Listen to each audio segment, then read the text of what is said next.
pupils, parents, and guardians, let me start by thanking you for being a part of all our remote learning platforms, particularly our television program, The Classroom in Your Home. Each feedback has been awesome. Good job, you. Our teachers have been working assiduously to bridge the learning loss during this critical period. Therefore, I am pleased to inform you that the Classroom in Your Home has been extended to accommodate the lower primary classes and a dedicated lesson to cater for our special needs pupils in line with our mandate of providing an all-inclusive and quality basic education in our dear state.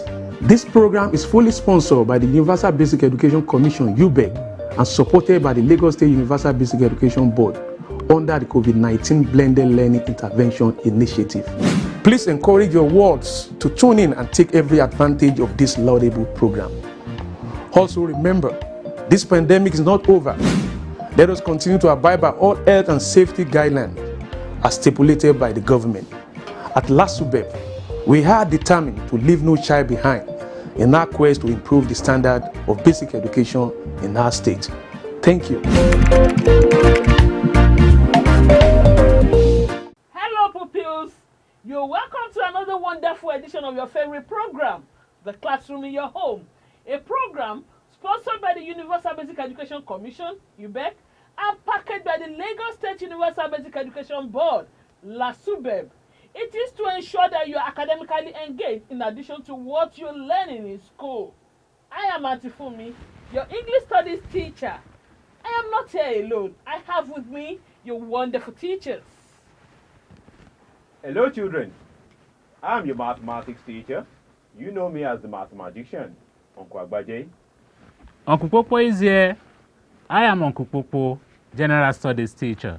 And we also have in our midst a sign language interpreter, a wonderful one at that, Uncle Wale.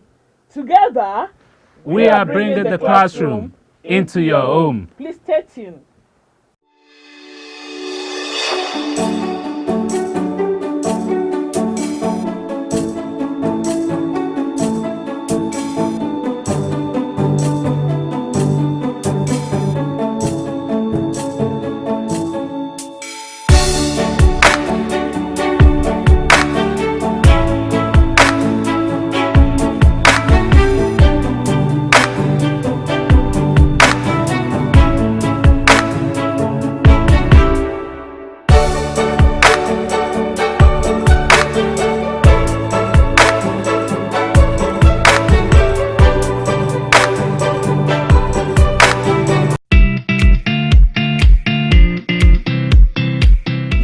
Pupils, you're welcome again to Auntie Fumi's class. In our English Studies lesson today, we are going to be writing a letter of complaint. Yes, a letter of complaint. If something doesn't go down well with you and you want to express it, you want it to be corrected, yes, you can write a letter of complaint. Yes. But before we go into writing a letter of complaint, let's have the correction to our previous homework. You were asked to write the job or the job specification of the following people. Number 1, a meteorologist. A meteorologist studies the weather and atmosphere. Yes, they are the people that will tell you it's going to rain tomorrow, it's going to rain today. You understand? So they are the meteorologists. They study the weather and the atmosphere. A botanist. What does a botanist do? A botanist studies plants. Remember that's Uncle Popo's lesson. Yes. So a botanist studies plants. A pilot. What does a pilot do? A pilot controls a plane. We said that in our last lesson. Number 4, a poet. A poet writes poems, and many of you love poems. So, a poet writes poems. A sawyer. Remind me, what does a sawyer do? A sawyer saws timber into planks. A sawyer saws timber into planks. Number 6, a cobbler. A cobbler. What does a cobbler do? A cobbler repairs damaged shoes. Remember we said something about the difference between a shoemaker and a cobbler. A shoemaker makes your new shoes, while a cobbler repairs damaged shoes. Number 7, an artist. What does an artist do? An artist sings. Yeah, an artist sings. How many of you got the 7 correctly? Very good. Then let me celebrate you with a chair. Good job, you. Now to the learning objective for today's lesson. By the end of this lesson, you should be able to state the tips in writing a letter of complaint. State the tips in writing a letter of complaint. Not only that, you should also be able to write a letter of complaint effectively. Are you ready with your writing materials? Good. Relax and let's see. Let's learn how to write a letter of complaint.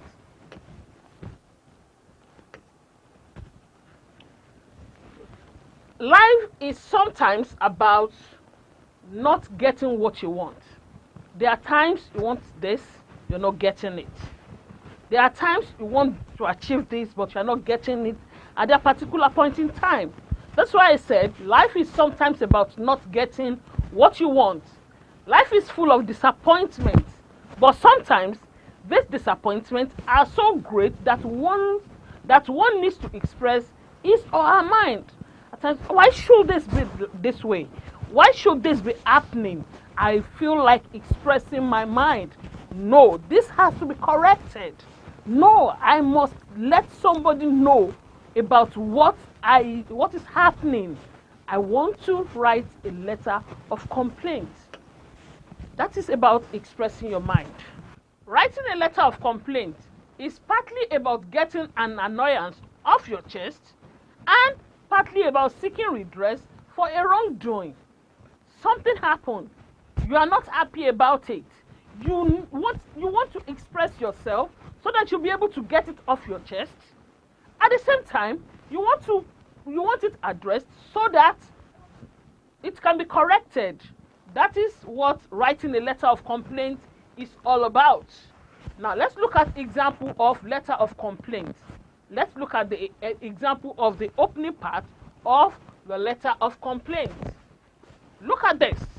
I am writing to complain about the poor service rendered in your company. Now you're writing to a company. Maybe you bought a product from them, and the way they attended to you, or the way the product turned out to be, you are not happy about it. This is an example of an opening for a letter of complaint. I am writing to complain about the poor service rendered in your company. Look at another example. I wish to express my dissatisfaction or my unhappiness about the drainage constructed. This is now talking, maybe you are writing to somebody, maybe a local government chairman or so, about the drainage constructed maybe in your streets. I wish to express my dissatisfaction about the drainage constructed. This is another example. Now let's look at example. We have looked at the opening. Let's look at the example of a closing of a letter of complaint. I would appreciate it if you could adjust and improve on your service delivery. That is an example of a closing. I would appreciate it if you could adjust and improve on your service delivery. Another example is, please let me know as soon as possible what action you propose to take. Please let me know as soon as possible what action you propose to take. Another example is, I look forward to hearing from you within the next maybe 1 week, 2 weeks, or days. I look forward to hearing from you within the next, that is requesting for a response to your letter of complaint. Are we together? We've talked about writing a letter of complaint, the tips. Now we want to look at examples of letter of complaint. Example of a letter of complaint. Let's look at this. Can you see? Look at the address. That is the address of the person writing the letter of complaint. It's written at that corner, number 7, the Gerson Street, Church Bus Stop, Barua Ipaja, Lagos. And the date is October 20, 2020. We've talked about writing formal letters before, so we know how it should be punctuated and the arrangement. Now to the letter of the to the address of the person you are writing to. So the address of the person you are writing to is at the other corner. The chairman, Ipaja Ayobo LCDA. LCDA means Local Council Development Area. Alimosho, and that is in Lagos. Now, to the salutation line, dear sir. Maybe because you don't know, but dear sir is very, very appropriate. The heading now. Letter of complaint about poor motorable road at the Gerson Street. Letter of complaint about poor motorable road at the Gerson Street. Look at the opening. I'm writing to complain about poor motorable road at the Gerson Street in Church Bus Stop, Alimosho. That is the opening. The road is the only link to other major roads at Barua, and the poor state has been affecting the free flow of traffic at Barua, making a 10-minute drive on the road become a 1-hour drive, which is affecting businesses, daily activities, economic growth, and causing lateness of pupils to school. You know, if you could remember, I said you should write the impact of that, the effect that complaint has on you. So, with the impact is that it is making a 10-minute drive on the road become a 1-hour drive, which is affecting businesses, daily activities, economic growth, and causing lateness of pupils to school. Now to the closing. Look at the example of this closing. I would appreciate it if you can quickly respond to the plea for reconstruction of the road. I take the closing again. I would appreciate it. I would appreciate if you can quickly respond to the plea for reconstruction of the road. Now, yours faithfully, or yours sincerely, signature and the name of the writer. The name of the writer is Yinka Akinyemi, and he went further to introduce himself further by saying a primary school pupil. Are you following the letter? You can see a sample of letter of complaint now, talking about the the road that is not motorable and the impact, and the closing that is talking about feedback. I will appreciate it if you can quickly respond to the plea for reconstruction of this road. Now it's activity time. I want to see if you've been following me in the course of the lesson, the steps to take, the tips and the examples of letter of complaint. Write only the opening and closing of a letter of complaint, and the topic is the poor drainage system in my street. You have to write a letter of complaint on or about the poor drainage system in your street. You have 1 minute to write, and your time starts now.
Praise on me.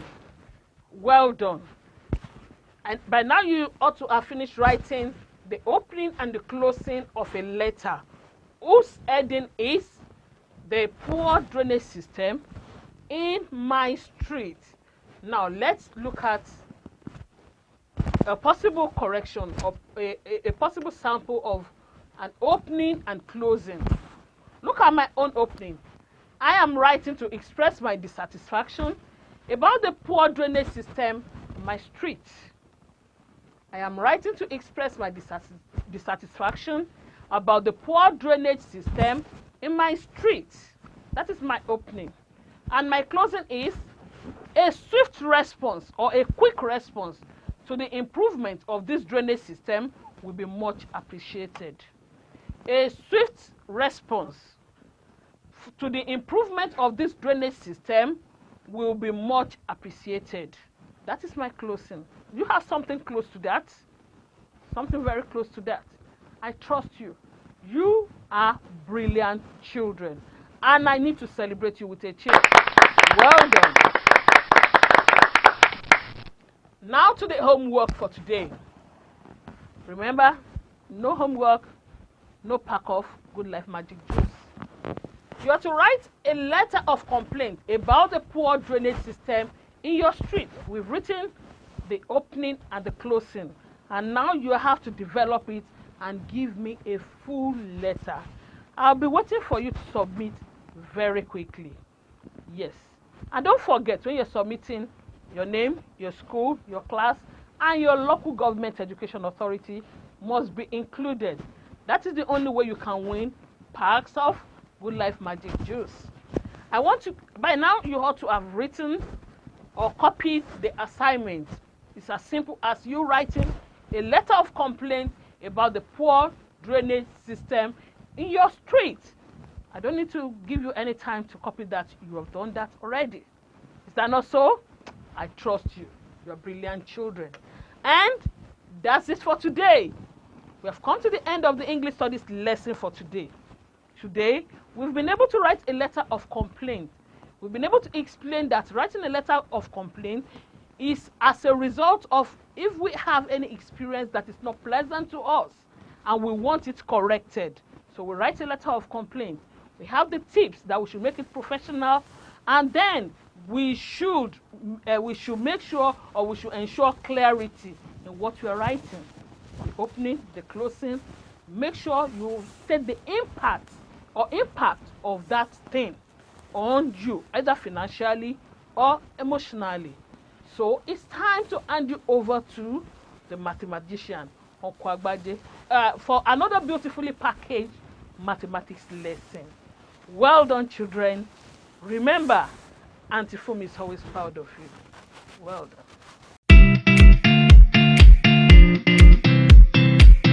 Hello, hello, hello, how are you? It's mathematics time with Uncle Agbaje. Hello, hello, Uncle Agbaje. It's mathematics time and we want to have some fun. Welcome, children, to this segment of the program. It is mathematics time, and that means we're going to be having some fun. I am Uncle Agbaje. Today in mathematics, we will conclude our work on multiplications at this time. We will be looking at multiplication of fractions. But before we begin, let's look at that homework that was given to you. You were asked to solve these questions in a stadium. There are 178 rows. Now we're to find the number of seats if each row contains 649 seats. So if one row contains 649 seats, two rows will be 649 again, three rows 649 again, and like that for all the 178 rows. So we'll simply multiply 649 by 178, and to do that, we split the number. Now this one is more than what you did before. 170 and 8, 640 and 9, and that means that we're going to do it a 3 by 3 box. Okay, so that we have 9 spaces. And then by the time you multiply, you get all these numbers. Here's 60,000, because 1 times 6 is 6, then you have 4 zeros, and like that for the rest of them. Now we have to add all these numbers, but to make our work easier, I had this column by column. Here we got 64,900, here add this column, you get, because they're already under each other anyway, 45,430, 5,192, which we can now add together, and then we will get 115,522. I trust that that is what you got as well.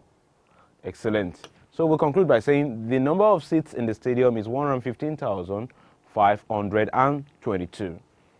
The second question says that if a bucket can hold 9.58 liters of water, what will be the capacity of 39 similar buckets of the same size? Okay, 9.58 liters, 9.58 liters, 9.58 liters, 39 times. And that is 9.58 times 39. So we're just going to multiply 958 by 39, ignoring the decimal point for now. And we'll do it this way. Split the table, and then we'll get 27,000 here, 1,500, 240, 72 there, 450 here, 8,100 here. And we had everything together. And of course, we will get, if you had 2, you get 6, 3, 7, and 3. And so you'll get 37,362, but that is not your final answer, my friend. Remember that you have ignored the decimal point and you have to put it somewhere. And so to do that, we space out the numbers, and there are 2 digits after the decimal point here, none here. So altogether, we have just 2 digits after the decimal point. So you bring the decimal point and count twice. 1, 2, and you have 373.62. And that means that the capacity of 39 buckets will be 373.62 liters. Are these the answers that you got? Excellent, my friend. Let me celebrate you with a cheer. Yeah, you're good, you're smart. Now for today's learning objectives. By the end of the lesson, you should be able to multiply one fraction by another fraction. You should also be able to multiply 2 mixed numbers, okay? So without wasting much time, let's get to it. Remember that a mixed number is a number that is having a whole part and a fractional part. So we'll get there. Multiplication of a fraction by another fraction. The fraction, of course, is part of a whole. So let us start with this example. Imagine that we are told to multiply 1/2 and 3/4. We can read these times as of. We've said that in our previous lessons that when you have of, it means multiplication. And this multiplication symbol is something as of. So when we say half times 3/4, it means half of 1/2 of 3/4. Now we're going to represent this in a diagram form so that you can see the visualization of it. Now 3/4, here is a box which I've divided into 4 and I've shaded 3 parts blue. So that's 3/4. Now I'm supposed to find half of that 3/4, okay? So the best way for me to find half of the 3/4 is that I'll take half of this, half of this, half of this, and that will be half of everything, obviously. So half of this, half of this, half of this. Okay. And I'm going to do that right away. So I've divided each of the boxes into 2 so I can see the halves. This one has its own half. So they are fractions, but they still have a fractional part. So 3/4 is the blue part, 1/4 is the black part, and then I've divided each of them into half. So everything now comes down to 8 parts altogether. 1, 2, 3, 4, 5, 6, 7, 8. Okay. Then to now find the half of 3/4, I will shade half of this one yellow, half of this one yellow, half of this one yellow. And so at the end of the day, I end up, this is 3/4, then I shade half, half, half, and I end up with 3 yellow parts. And in relation to the whole, how many parts were there? You remember we had 8 parts. 1, 2, 3, 4, 5, 6, 7, 8. So that's 3 parts out of 8 parts. And therefore, we say that half of 3/4 is 3 out of 8. But of course, there is another way of doing this. We will not always have to draw rectangles and shading every time we want to find a multiply fraction. So there are several ways, 2 ways to do it. The first one we're going to look at, we simply multiply the numerators by the numerator, or what I call top times top, and then bottom times bottom. So when you have to multiply fractions together, you will multiply the top together, bottom together, and then finally you have one whole fraction which you can break down to the lowest terms. Now let's look at that same example again. We have to find half times 3/4, and so I'm going to multiply 1 times 3 because they are the numerators. This is not like addition and subtraction of fractions where you cannot operate the denominator. Here you can multiply the denominators and you can multiply the numerators. So because we're not saying add 1/2 to 1/2, okay, so we're just saying multiply. So you can multiply numerator by numerator, denominator by denominator, and we've done this severally in the course of working with proportions, fractions, ratio. Okay, so we're just looking at the process now. 1 times 3, of course, here, 2 times 4 here, and you get 1 times 3 is 3, 2 times 4 is 8, and you see that we get 3/8, okay? And this is the method that is going to be used by you when you're working it out. I just use that diagram to show you the visualization of it. Now, here's another example. This one says we are to find 3/4 of 5/6 or multiply 3/4 by 5/6. Okay, so we just do what we have just done in the previous slide, and that is to multiply numerator by numerator. 3 times 5 is 15, 4 times 6 is 24, and we have 3/24. But that is not the lowest terms. To find the lowest terms, my friend, we have to look for what is common to both of them. So let me take a white pen here. Here 3 can divide, and we have 5, and 3 can divide, here we have 8, and that is the lowest terms. Okay, so multiply all the numerators, denominators, get one whole fraction, then break it down, and you get 5/8. This is the easy approach, my friend, but I'm not always a fan of this approach. Do you know why? I'll show you why. Let's check out the approach that I prefer. We use common factors to reduce the top and bottom numbers before multiplying together. We reduce to the lowest terms before multiplying together. And that is because in the process of multiplying, it's like we are building a house. And in the process of reducing to the lowest fraction, it's like we are demolishing a house. Now, if we know we're still going to demolish the house, why build it in the first place? Okay, so if we have to take something, we want to build 2-story buildings, you don't take it up to 10-story buildings and start breaking it down again. Just stop at 2-story building is what I advocate. And so when you want to do that, you divide one number at the top and then the same number at the bottom. That's the principle of equivalence in fractions. The same number you used to divide a numerator, it will be the same number you used to divide a denominator. So top takes bottom and bottom takes top. But you don't do top takes top. You don't divide a number at the top and a number at the top again. No. You have to do one above, one below, as I always say.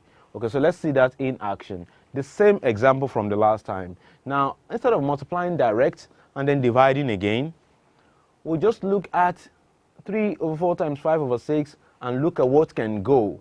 And so I see that I have 3 here and 6 here, and they have a common factor, which is 3.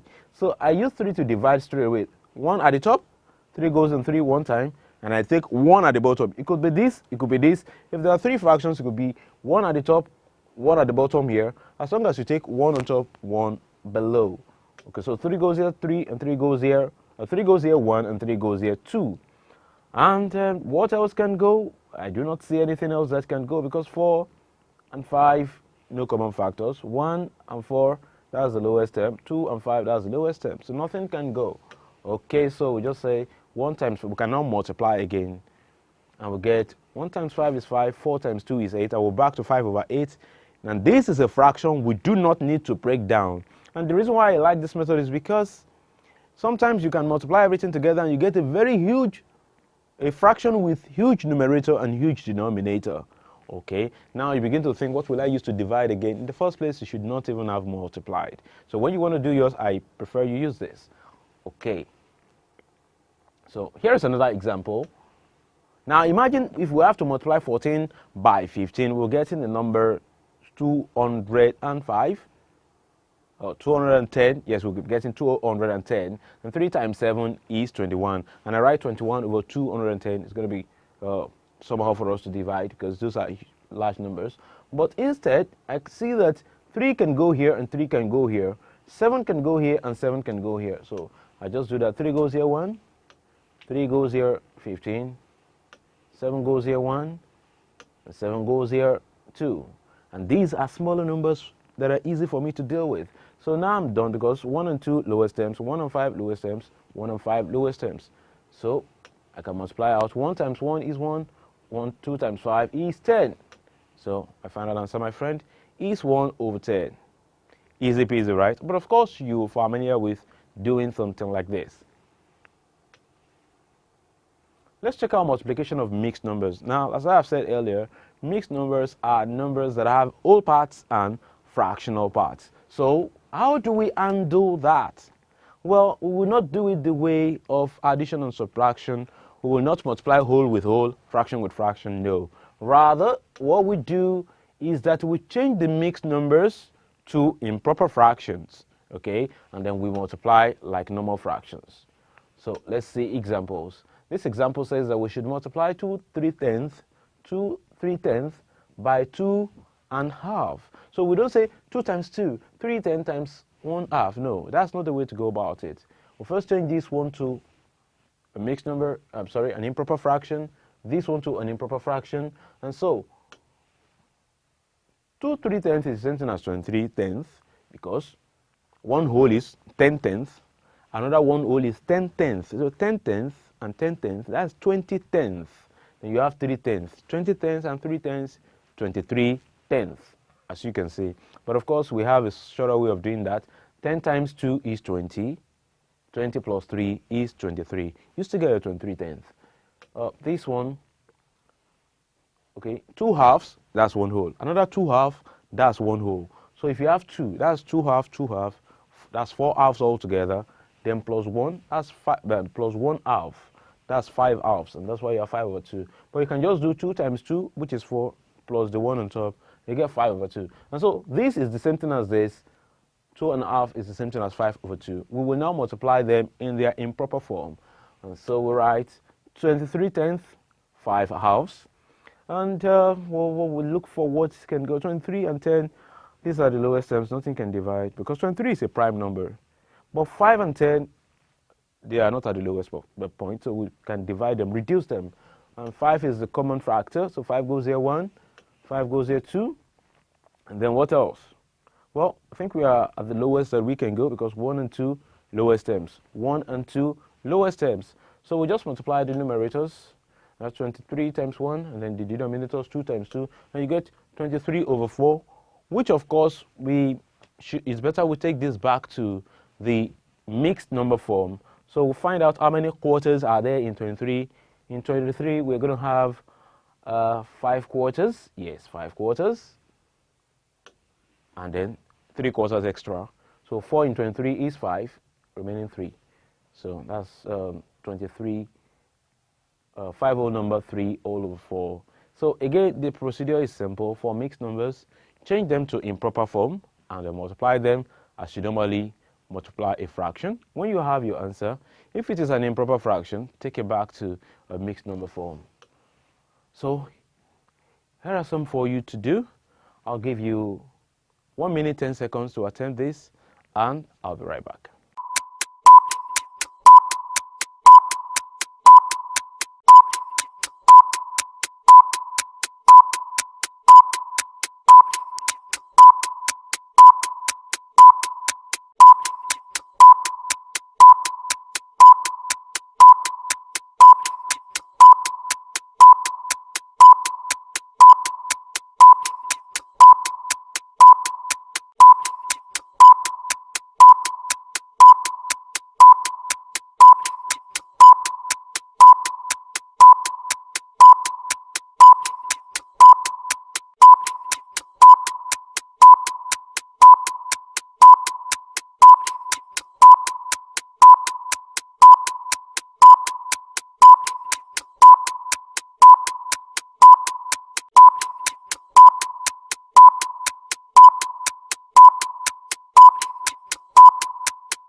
Alrighty then, I believe that you are done. That first one, quite easy. I believe you found it very easy. So let's check it out, how it's done.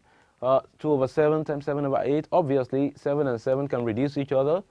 And and 2 and 8 can reduce each other as well, so we'll just do that. 2 goes here 1, 2 goes in 8 4 times. And these are the lowest terms for these. 7 and 4 lowest terms, but 7 and 7 we can reduce them. So 7 goes in 7 1, 7 goes in 7 1, and now these numbers are their lowest. We cannot reduce further than this. Then we multiply numerator by numerator, denominator by denominator. 1 times 1 is 1, 1 times 4 is 4, and we'll get our final answer 1 all over 4, 1/4. I'm sure that's what you got because this one's quite easy. Let's see that one that has to do with mixed numbers. 3 3/5 multiplied by 1 1/8. Okay, do not be scared, my friend. I'm sure you were not scared of it. So what we do is that we change everything to mixed number. So 5 multiplied by 3 is 15, plus 3, that's 18/5. And then for the other one, 1 1/8, that is 8 times 1, 8 plus 1, 9.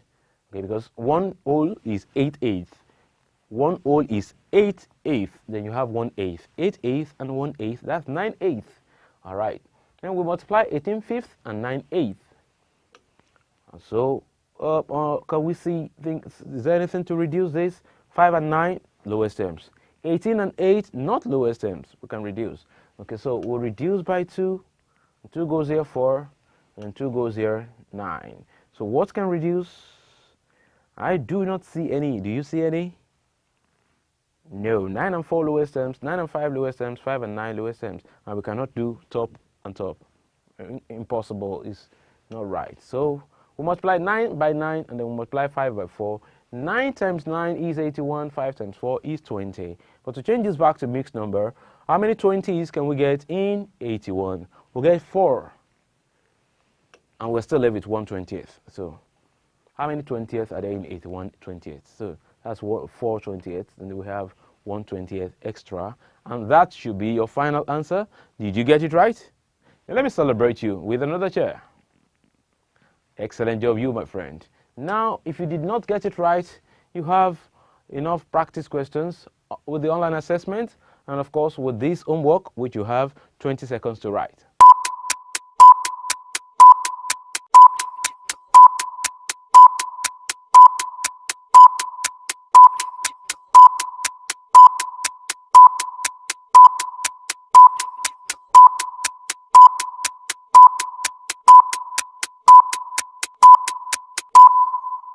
Alrighty then, my friends, I believe that you are done writing.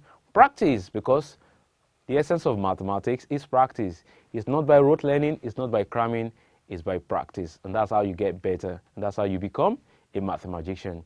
Till I come your way in the next lesson, I want you to remain wonderful mathematicians. Over now to Uncle Popo. Bye now.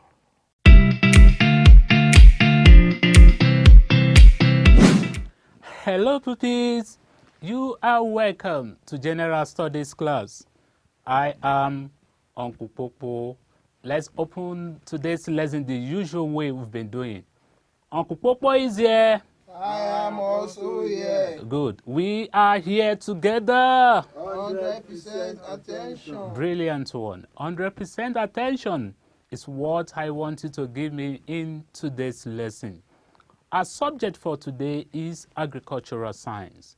In our last lesson in agricultural science, we talked about importance of agriculture. We need to discuss that in today's lesson. Our topic for today is disadvantages of agriculture. The learning objectives. By the end of the lesson, you should be able to, even if you have treated the topic, the definition of agriculture before, you still need to define agriculture and list the disadvantages of agriculture. Agriculture could be referred to as, don't forget I told you PPPDA as a new format for definition of agriculture. You were told that agriculture has gone beyond cultivation of land and rearing of animals for human consumption, because the modern practice of agriculture today now goes beyond just rearing of animals and cultivation of land. So agriculture could be referred to as the production, processing, promotion, and distribution of agricultural products. That is PPPDA. PPDA: production, processing, promotion, and distribution of agricultural products. That definition could be referred to as the production, processing, promotion, and distribution of agricultural products. Don't forget that the kind of agriculture we practice today is different from the one practiced in the olden days, and much of our agricultural practice today is more of mechanized farming. So this is still talking about mechanized farming, the use of machines to do some of the processing in agriculture. As agriculture plays a critical role in the entire life of a given economy, it also has its disadvantages. So those disadvantages is what we want to discuss in today's lesson. Disadvantages of agriculture. The first one is disease transmission. Say that, disease transmission. We should forget not that agriculture, in cultivating the land, in rearing of animal, people contract disease from these processes. The farmers or people involved in rearing of animals, in cultivating the land, contract diseases from the processes. Research also proved that the food we eat nowadays, most of the food we eat nowadays, we get disease contracted from it because of the chemicals in preparation, in raising it, and it's a lot of problem to us. So disease transmission is one of the disadvantages of agriculture.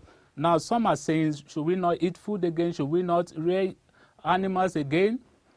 I'm not saying that we cannot even do without food, but we cannot deny the fact that we get disease from raising or rearing of animals, from cultivation of land, even from the food we get from agriculture. Next is exposure to pesticides and herbicide. Exposure to pesticides and herbicide is another disadvantage of agriculture. The kind of agriculture we practice nowadays, we make use of pesticides, we make use of herbicide, and those chemicals, when we inhale them, it has side effects on our body. So this is another disadvantage of agriculture. Next one is contamination from animal waste. Contamination from animal waste. Soil, water, and air pollution from chemicals or animal waste. We still recollect that where we have poultry farms or where they are rearing some animals, the waste from those animals reared is causing a lot of contamination, maybe it's water, air, soil, and it's affecting human beings. So contamination from animal waste is another problem posed by agriculture. Next one is, it is time consuming. It is time consuming. Too much time may be spent managing crops, leading to a neglect of other obligations. Take for instance, before one can plant and harvest cocoa, take years, more than 1 year. So, and some other product like that will require your attention. Even in trying to raise or cultivate certain crops, we need the attention of the farmer or the person to be very close to those crops because of some activities we need to carry out. So it's time consuming, and by doing that, you neglect some obligations, you neglect some activities that will also benefit your life because you want to raise certain crops, because you want to harvest certain crops. We should not, to say the reality, raising or rearing of some animals is time consuming. That's another disadvantage of agriculture. The next one is the excessive use of chemicals reduces the fertility of the land. The excessive use of chemicals reduces the fertility of the land. Like I've been saying, that the kind of modernized farming we are doing today, we are practicing today, require us to make use of some chemicals. And when we make use of those chemicals on our land, certain nutrients are leached away. Certain nutrients are lost. And through that, the land will not be fertile. The nutrient required from the land will not be there anymore because of the excessive use of chemicals. That's another point. Excessive use of chemicals reduces the fertility of the soil.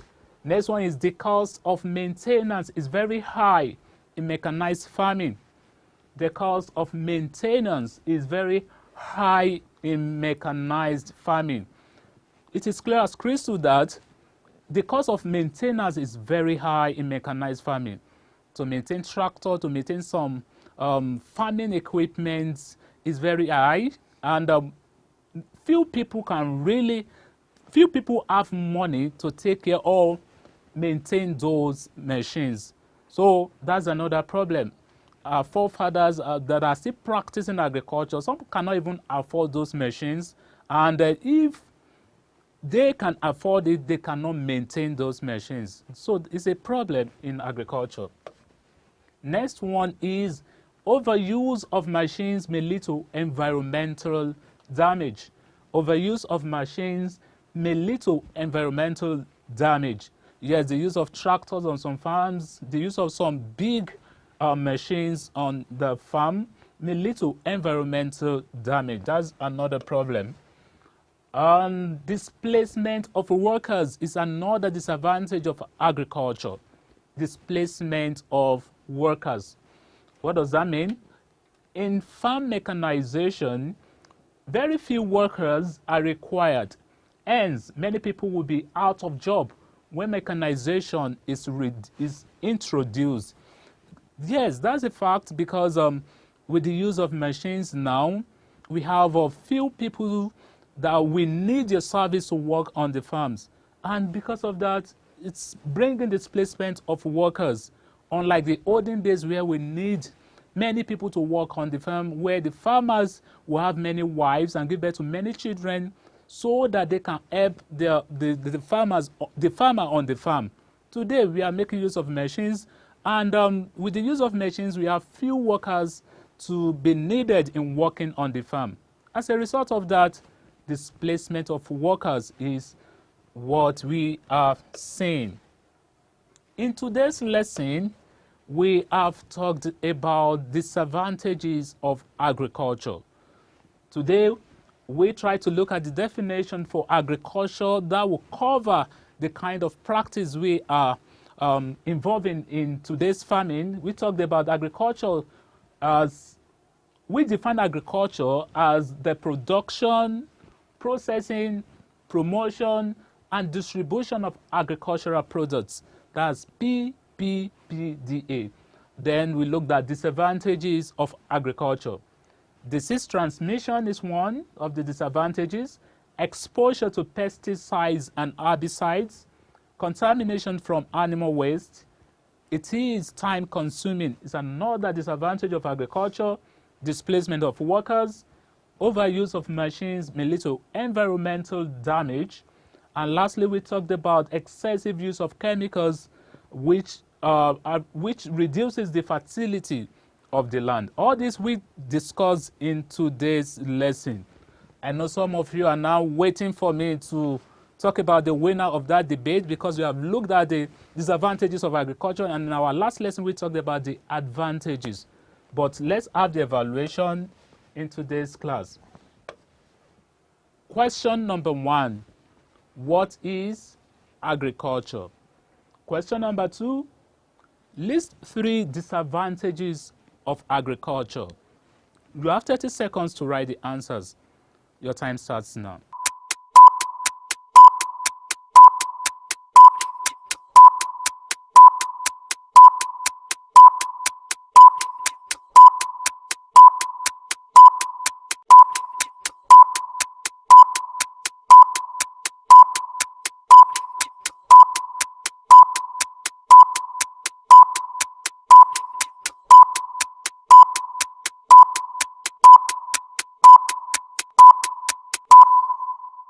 Eyes on me. Uncle Popo is here. I believe you are still there. So let's mark today's work. First question, what is agriculture?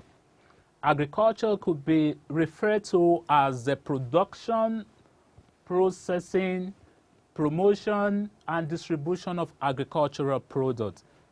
Let's to the disadvantages of agriculture. We have many disadvantages we have discussed today, but any three of those that we have discussed are correct.